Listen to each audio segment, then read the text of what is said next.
2020 was going to be a fabulous year for the Lighthouse Film Festival.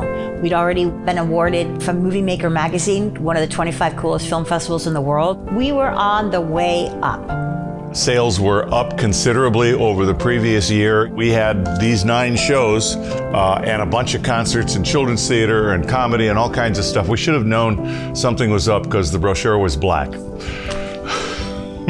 It was early March, and we were about 2 weeks from Tech Week for a major production. And all of a sudden, darkness descended.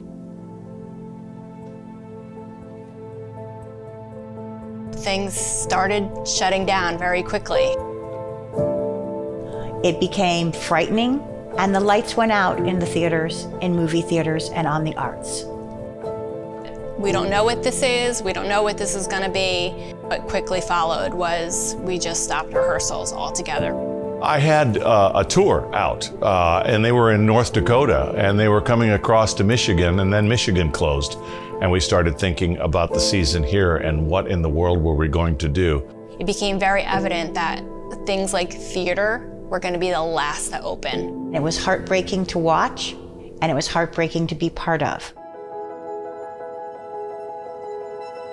The decision to do this was difficult because no one had done it before on this level. 5 nights, 3 locations, 40 films.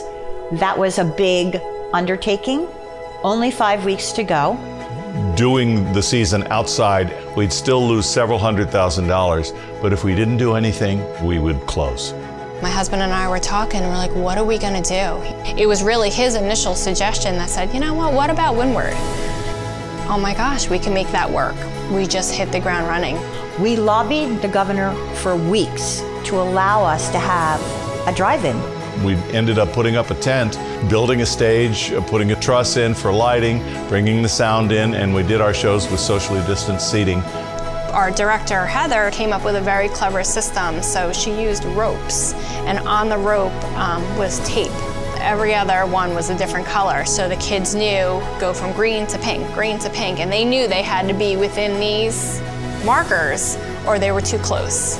The Lighthouse International Film Festival Drive-In was the very first international film festival in the country to do all new independent films under the stars.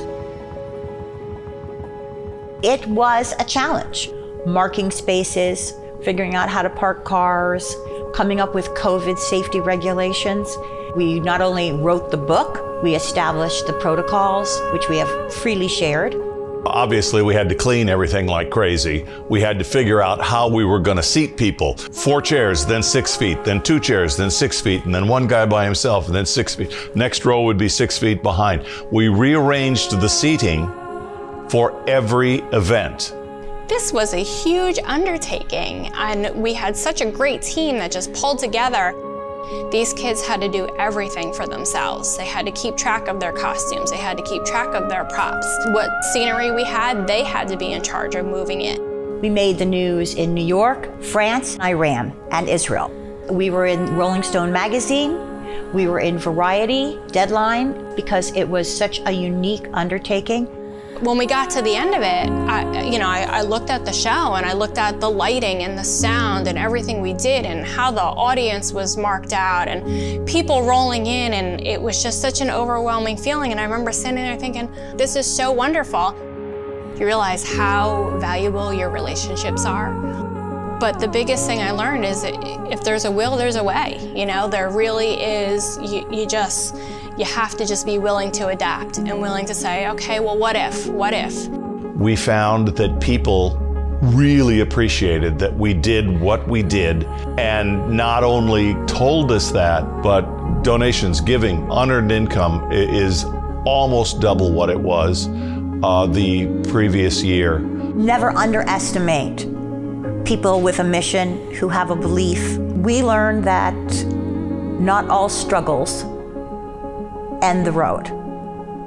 Some of them take you just on a new path.